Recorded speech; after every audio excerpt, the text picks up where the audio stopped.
भोपाल के मालवीय नगर में घर के बाहर भीड़ लगी हुई थी। सावित्री देवी का आज सुबह सुबह ही निधन हो चुका था। परिवार के नाम पर उनकी एकमात्र बेटी मीरा राजपूत थी। सावित्री पिछले कई सालों से गंभीर बीमारी से जूझ रही थी और आज उन्होंने अपनी आखिरी सांसें लेते हुए दुनिया को अलविदा कह दिया। मीरा की उम्र 21 वर्ष थी, वह कॉलेज के अंतिम वर्ष में थी। सावित्री का निर्जीव शरीर उसकी आंखों के सामने सफेद चद्दर से ढका हुआ पड़ा था। मीरा की आंखों से आंसू बहते जा रहे थे। पास बैठी औरतें उसे सांत्वना दे रही थी, लेकिन माँ को खो देने का दुख सिर्फ मीरा ही जान सकती थी। अपना कहने के लिए एक वो ही तो थी इस दुनिया में। सावित्री ने मीरा को उसकी पढ़ाई के लिए इंदौर भेज दिया था, जिसकी खास वजह सिर्फ सावित्री ही जानती थी। इंदौर में मीरा नेशनल कॉलेज में पढ़ती थी और उसी कॉलेज के एक हॉस्टल में रहती थी। मीरा बहुत ही कम बोलने वाली लड़की है। वह अपना अधिकतर समय किताबों में ही बिताया करती थी। कॉलेज में उसकी एकमात्र दोस्त थी निधि व्यास, जो कि इंदौर में रहती थी अपने परिवार के साथ। निधि और मीरा दोनों बहुत अच्छी दोस्त थी। कॉलेज के 2 साल दोनों ने साथ साथ ही पूरे किए थे, लेकिन निधि मीरा को अब बहुत कम जान पाई थी। वजह थी मीरा का अंतर्मुखी होना, या शायद हालातों ने उसे उम्र से पहले ही परिपक्व बना दिया। मीरा इस बार बिना निधि को बताए भोपाल आ गई थी। सावित्री के अंतिम संस्कार की तैयारी हो चुकी थी। जब उनके पार्थिव शरीर को ले जाया जाने लगा तो मीरा जोर जोर से रो पड़ी। औरतों ने उसे संभाला, लेकिन कोई उसे रोक नहीं पाया। वह दौड़कर बाहर आई और कहने लगी, हम भी साथ जाएंगे। बिटिया, औरत शमशान में नहीं जाती है, वहाँ खड़े एक बुजुर्ग ने कहा। हमें कुछ नहीं सुनना, हम भी साथ जाएंगे। मीरा ने कहा, चलने दीजिए काका, मुखाग्नि के लिए किसी अपने का होना भी जरूरी है। और आजकल क्या लड़का क्या लड़की, चलने दीजिए। पास खड़े विश्वनाथ ने बुजुर्ग आदमी से कहा। सभी वहाँ से सावित्री का पार्थिव शरीर लेकर निकले। आंखों में आंसू भरे, हाथ में अग्नि का पात्र पकड़े मीरा चले जा रही थी। उसके बेजान पैरों में जैसे हिम्मत ही नहीं थी। माँ के साथ उसने बहुत कम वक्त गुजारा था। ना जाने वो कौन सी वजह थी जिससे माँ ने उसे हमेशा खुद से दूर रखा। सोचते हुए और बीती बातों को याद करते हुए शमशान आ चुका था। सावित्री का अंतिम संस्कार किया गया। इकलौती वारिश होने के कारण उसी ने मुखाग्नि भी दी। उन पलों में मीरा को संभालना बहुत मुश्किल हो रहा था। वहाँ मौजूद सभी की पलकें नम हो गई। 1 महीने बाद मीरा इंदौर आई। उसने कपड़े बदले और अपनी बुक्स उठाए कॉलेज आ गई।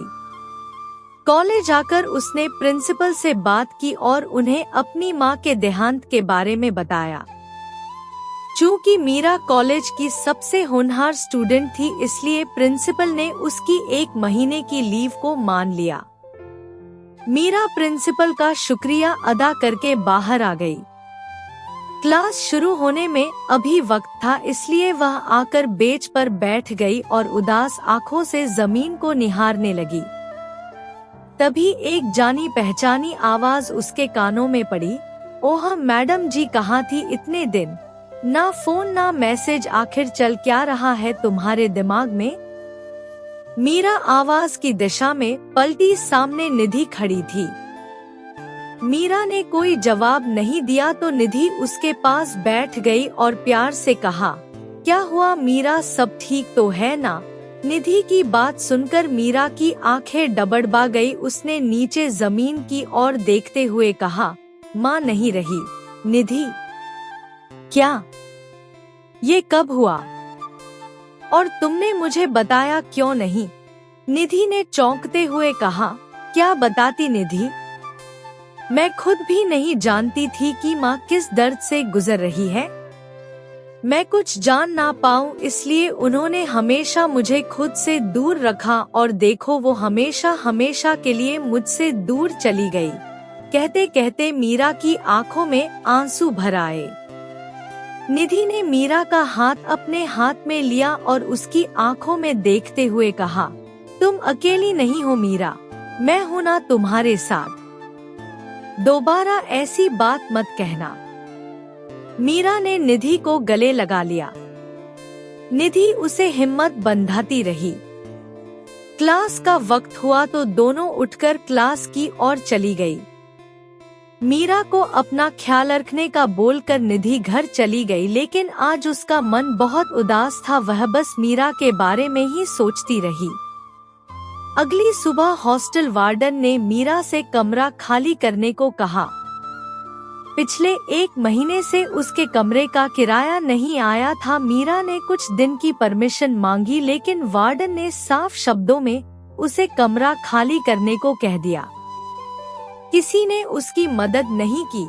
मीरा ने अपना सामान समेटा और बैग में जमाने लगी। उसके पास जो पैसे थे वो तो माँ के अंतिम संस्कार और उसके बाद के कामों में खर्च हो गए थे। अनजान शहर में आखिर मदद भी ले तो किसकी। मीरा बहुत ही स्वाभिमानी लड़की थी और इसलिए उसने अपनी ये परेशानी निधि को नहीं बताई। भोपाल वापस जाने के अलावा मीरा के पास अब कोई और रास्ता नहीं था। अपने बैग लेकर वह हॉस्टल से निकल गई। निधि जब कॉलेज आई तो क्लास में मीरा को ना देखकर उसने अपने साथ बैठी रागिनी से पूछा, जो कि उसी हॉस्टल में रहती थी। ए रागिनी, मीरा कहाँ है? वो कॉलेज क्यों नहीं आई? अरे तुझे पता नहीं क्या? आज वार्डन मैडम ने उसे हॉस्टल से निकाल दिया। रागिनी ने फुसफुसाते हुए कहा। व्हाट? पर क्यों? निधि ने हैरानी से कहा।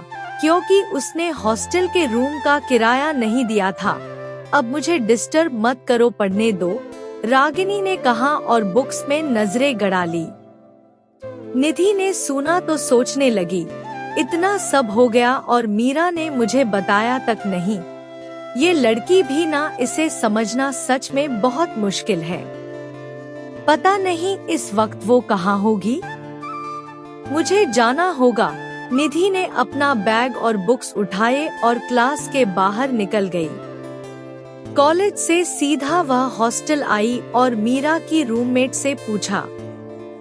रूममेट ने बताया कि मीरा वापस अपने घर जाने की बात कर रही थी। निधि वहां से निकली और तुरंत रेलवे स्टेशन आई। ट्रेन जा चुकी थी।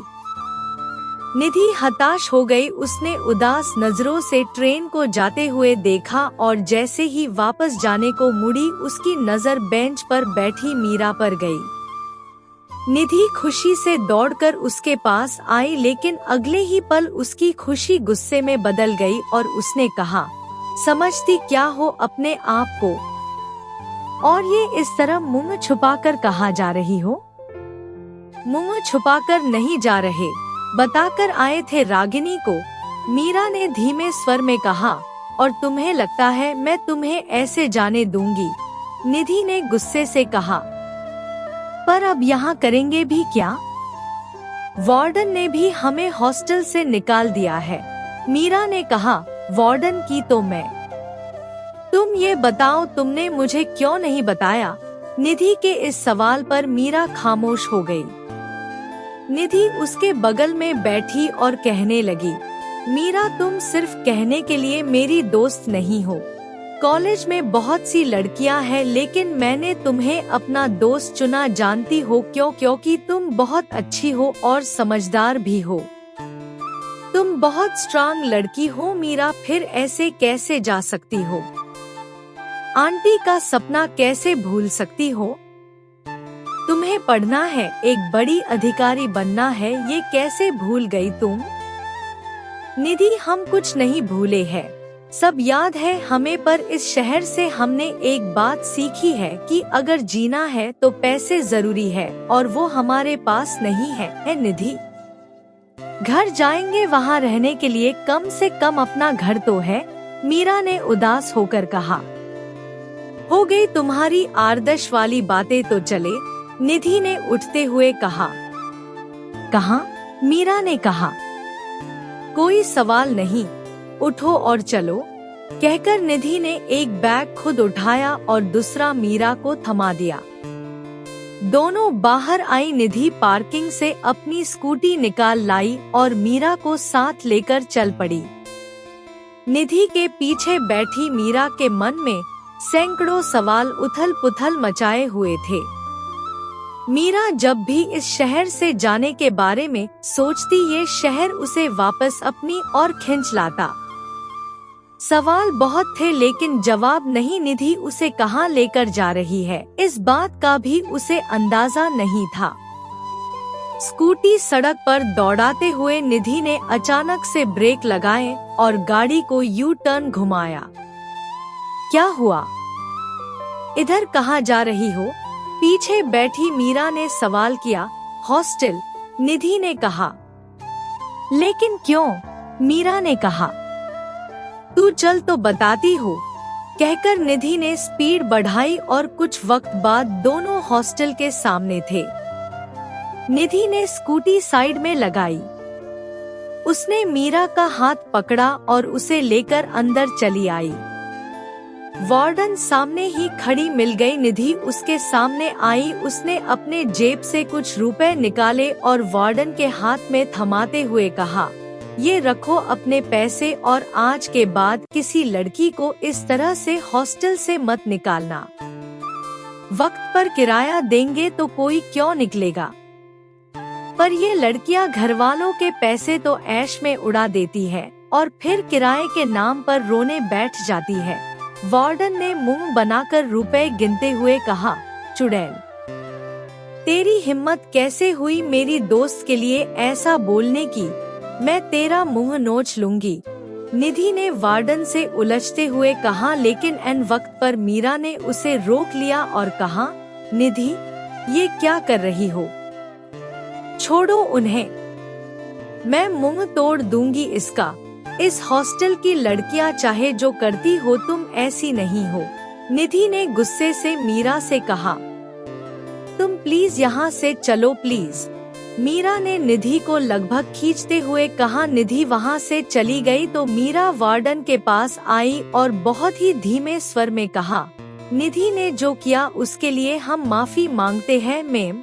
एक बात और, हर लड़की यहाँ ऐश करने नहीं आती है, कहकर मीरा वहाँ से चली गई। बाहर आई तो देखा निधि गुस्से में थी। मीरा जैसे ही उसके पास आई, निधि ने कहा, क्या सच में तुम राजपूत खानदान से हो? मतलब उसने तुम्हें इतना सब कहा और तुम सुन के चली आई? गलती हमारी ही है, अगर वक्त पर किराया दिया होता तो वो ऐसा नहीं होता, मीरा ने शांत लहजे में कहा। ओह आदर्श की देवी, बस करो तुम, ऐसी ही रही ना तो कोई भी बेच के निकल जाएगा तुमको, निधि ने मीरा के सामने हाथ जोड़ते हुए कहा।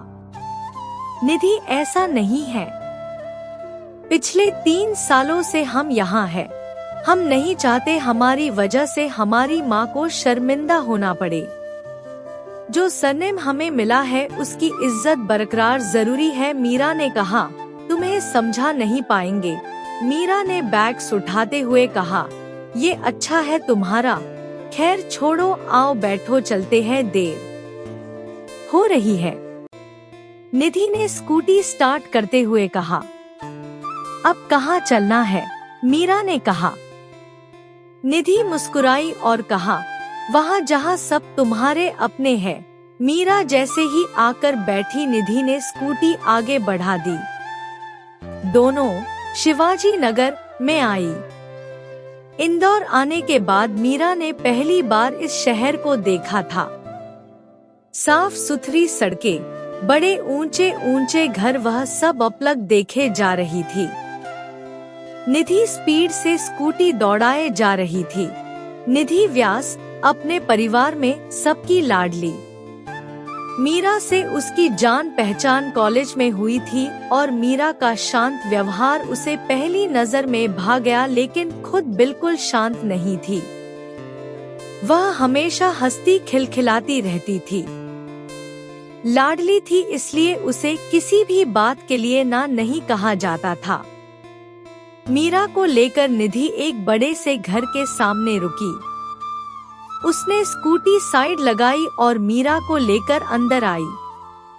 मीरा की नजर घर के दरवाजे पर लगे नेम प्लेट पर पड़ी, व्यास हाउस। मीरा अपना बैग संभाले अंदर आ गई। अंदर आते ही निधि चिल्लाई, मम्मा पापा, दादू दादी, भैया, सब आ जाइए। निधि की आवाज सुनते ही सब बाहर चले आए। निधि के साथ एक अनजान लड़की को देखकर सबके मन में क्वेश्चन मार्क था, जो कि निधि ने अगले ही पल हटा दिया और कहा, दादू ये मेरी दोस्त है मीरा। और फिर मीरा की ओर पलटकर कहा, मीरा ये मेरे दादू श्रीनाथ जी व्यास और वो मेरी दादी माँ सुरेखा जी व्यास, नमस्ते। मीरा ने दोनों हाथ जोड़कर कहा, ये मेरे पापा है विजय व्यास और ये मेरी मम्मा राधा व्यास। निधि ने अपने माँ पापा की ओर इशारा करके कहा। मीरा ने उन्हें भी नमस्ते की तो दोनों जवाब में मुस्कुरा उठे। निधि अपने भाई के पास आई और कहा, उसके हाथ में हाथ डालकर कहा, ये है मेरे बड़े भैया अर्जुन। हेलो, अर्जुन ने मुस्कुरा कर कहा तो मीरा ने भी जवाब में नमस्ते कहा। सबसे परिचय करवाने के बाद निधि वापस मीरा के पास आई और कहा, ये है मेरी स्वीट सी मिली। उसे कुछ याद आया तो उसने इधर उधर देखते हुए कहा, अक्षत भैया कहाँ है? अक्षत बाहर गया हुआ है, राधा ने मीरा के सामने आकर कहा। उन्होंने बड़े गौर से मीरा को देखा। बड़ी बड़ी काजल से सनी आंखें, सुर्ख गुलाबी होंठ, सुराही सी पतली गर्दन, गोरा रंग, लंबे घने बाल जिन्हें सलीके से गुंथा हुआ था और उनसे छानकर आती एक बालों की लट जो बार बार मीरा के गाल को चूम रही थी। राधा को अपनी ओर देखता पाकर मीरा ने कहा, आप हमें ऐसे क्यों देख रही है? राधा अपनी चेतना से लौटी और अपनी उंगली से आँख के किनारे से काजल निकाला और मीरा के कान के पीछे लगाकर कहा, बड़ी प्यारी हो, किसी की नजर ना लगे। मीरा मुस्कुरा दी। घर में आने के बाद शायद पहली बार मुस्कुराई वो। राधा ने उसका हाथ पकड़ा और उसे सबके बीच ले आई। सभी हॉल में रखे सोफों पर बैठ गए। निधि ने एक सांस में सारी बात कह डाली और फिर दादू के सामने आकर मासूमियत से कहा, मैंने ठीक किया ना दादाजी? हाँ बेटा जी, बिल्कुल सही किया। ऐसे वक्त में दोस्त ही दोस्त के काम आता है। दादू ने प्यार से निधि के गाल को छूकर कहा, तो फिर मीरा यहाँ रह सकती है ना? निधि ने कहा, जब तक वो चाहे वो यहाँ रह सकती है, दादू ने कहा और फिर मीरा की ओर देखकर कहा, मीरा जी। मीरा ने धीरे से कहा। दादू मुस्कुराए और कहा, इसे अपना ही घर समझो, किसी भी चीज की जरूरत हो तो बेझिझक मांग लेना। जी शुक्रिया, मीरा ने हाथ जोड़कर कहा। पापा मैं चलता हूँ, ऑफिस में मीटिंग है, अर्जुन ने उठते हुए कहा। हाँ ठीक है, मैं और पिताजी आते हैं बाद में, विजय ने कहा। अर्जुन ने अपना फोन और बैग टेबल से उठाया और सबको बाय कहकर जाने लगा कि उसकी नजर मीरा पर गई तो उसने कहा, बाय मीरा। बाय, मीरा ने धीरे से कहा। चली बेटा, पहले तुम दोनों कुछ खा लो, राधा ने कहा और दोनों को अपने साथ डाइनिंग टेबल की ओर ले आई। निधि और मीरा वहां आकर बैठ गई। राधा ने दोनों के लिए खाना परोसा। दादी माँ उठकर बाहर टहलने निकल गई। सर्दियों का वक्त था और इस मौसम में बस धूप ही सहारा होती है। दादी माँ बाहर बगीचे में आकर धूप सेकने में लगी हुई थी।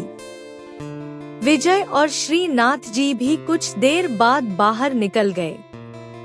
निधि ने खाना शुरू किया लेकिन मीरा खामोश बैठी थी। उसे खामोश देखकर राधा ने प्यार से कहा, क्या हुआ बेटा, खाओ ना। हम, मीरा ने भरे हुए गले से कहा। राधा ने उसके कंधे पर हाथ रखते हुए कहा, तुम्हारा दर्द मैं बांट तो नहीं सकती लेकिन उसे कम जरूर कर सकती हूँ। ये सब लोग तुम्हारे साथ है बेटा। मीरा ने नम आँखों से राधा की ओर देखा तो राधा ने प्यार से उसके चेहरे को अपने हाथों में लेकर कहा, इतनी प्यारी बच्ची उदास बिल्कुल अच्छी नहीं लगती। अब खाना खाओ, ठंडा हो रहा है, तब तक मैं तुम्हारे रहने का बंदोबस्त कर देती हूँ। राधा वहाँ से चली गई। मीरा को सब बहुत अच्छे लगे पर सबसे ज्यादा अच्छी राधा लगी। उसमें वह अपनी माँ की छवि देख पा रही थी। खाना खाने के बाद निधि उसे अपना घर दिखने लगी। घर काफी खूबसूरती से बनाया हुआ था। नीचे एक तरफ दादा दादी का कमरा था, उससे लगकर पूजा घर जहाँ बड़ी सी शिव पार्वती की मूर्ति थी। मंदिर से लगकर ही रसोई घर था जिसके सामने डाइनिंग बना हुआ था। विजय और राधा का कमरा सीढ़ियों के बिल्कुल पास से लगकर था और एक था ऑफिस रूम जहां बैठकर काम की बातें की जाती थी। घर के पीछे की तरफ बगीचा था जिसमें हरी घास फैली हुई थी और एक कतार में गमलों में पौधे लगे हुए थे। ये सब दिखाकर निधि मीरा को ऊपर लेकर आई जहाँ 3 कमरे और एक बड़ा सा हॉल बना हुआ था, जहाँ 2 कमरे साथ थे और तीसरा इनसे अलग बिल्कुल सामने हॉल से मिलाकर बनाया हुआ था। इनमें से एक कमरा अर्जुन का था और एक निधि का। सामने जो कमरा था उसके बारे में निधि ने मीरा से कुछ कहा नहीं। मीरा ने भी नहीं पूछा। निधि जैसे ही दरवाजा खोलकर अपने कमरे में आई, एक तेज बदबू से दोनों ने अपना नाक बंद कर लिया। निधि ने दरवाजा वापस बंद किया और मम्मा को आवाज लगाई। राधा ऊपर आई और कहा, सॉरी बेटा, वो आज सुबह गलती से तुम्हारे कमरे में क्लीनर की बोतल टूट गई। मैंने साफ करने को कहा है, रघु कर देगा, लेकिन तब तक हम लोग कहाँ जाए? मीरा को फ्रेश भी होना है, हालत देखो इसकी। निधि ने कहा, एक काम करो ना, तब तक नीचे मेरे वाला रूम इस्तेमाल कर लो। राधा ने कहा, रहने दीजिए, मैं अर्जुन भैया का कमरा यूज कर लूंगी। निधि ने कहा, ठीक है, कहकर राधा चली गई। दोनों अर्जुन के कमरे में आई। मीरा ने देखा कमरा बिल्कुल साफ सुथरा और व्यवस्थित था। एक एक चीज सलीके से रखी हुई थी। मीरा बड़े गौर से ये सब देख रही थी तो निधि ने कहा, भैया हमेशा अपने कमरे को टिप टॉप रखते हैं, अपने जैसे। मीरा मुस्कुरा दी तो निधि ने कहा, अच्छा तुम नहा लो, तब तक मैं नीचे से तुम्हारा सामान ले आती हूँ। मीरा नहाने बाथरूम में चली गई और निधि नीचे। मीरा नहाकर बाहर आई तो उसे टेबल पर रखे अपने कपड़े मिल गए। मीरा ने कपड़े पहने और गीले बालों को सुखाने कमरे से बाहर आ गई, लेकिन हॉल की बालकनी के अलावा धूप और कहीं नहीं थी। मीरा गीले बालों को तौलिए में लपेटे हॉल की बालकनी के पास आई और बाल सुखाने लगी। तभी उसकी नजर हॉल से जुड़े उस कमरे के दरवाजे पर गई जिस पर बड़े बड़े अक्षरों में लिखा था, अक्षत व्यास ए कॉम्प्लिकेटेड बॉय। ऐसी नेम प्लेट कोच रखता है, कहते हुए मीरा वहाँ से चली गई।